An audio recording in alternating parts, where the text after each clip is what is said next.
which we want to talk right now with Aaron Keating about. Aaron, executive analyst, senior director at Cox Automotive, which I think is part of the story here with always been with tariffs. It's like, all right, we'll higher tariffs, raise costs for like you and I, and companies try their best because they want their consumers to stay loyal to not raise prices. So GM now is eating it, and it's hurting them.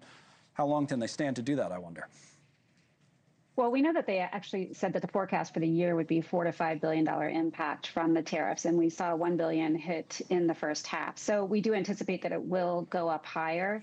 We do actually think that prices will rise. Now, whether they'll just conveniently do this around 2026 model years or not remains to be seen. But yeah, it's not sustainable at this level for sure. So Stellantis, makes Jeep and what have you. They had a $2.7 billion loss, and again, partly due to tariffs. So you see with other companies, right? So in the industry that you cover. So what's their, do they have a thinking in their kind of strategy or a hope? They hope just things kind of work themselves out with all these deadlines and it's end up at the end of the day not as bad as forecast, and they can get away with not having to hike prices? I mean, sure. There is a lot of uncertainty in the market, and even talking to some of my friends and colleagues at automakers, you can tell there is real fatigue with the multiple strategies having to be in play at one time.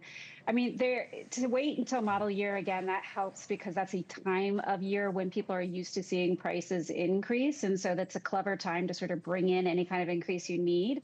But certainly there's been a lot of, people thinking these tariffs are going to go away or they're going to go and be less. And they're working on bringing more product over here to the U.S. So there's a lot of different ways that they could manage that shortfall.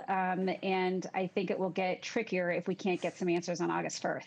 I guess the question then becomes post-August 1st, and then when you get into the new model year, is that theoretically, if they did decide they had to go ahead, they look at the landscape and say, all right, this is it. We can't eat all this. We got to raise prices.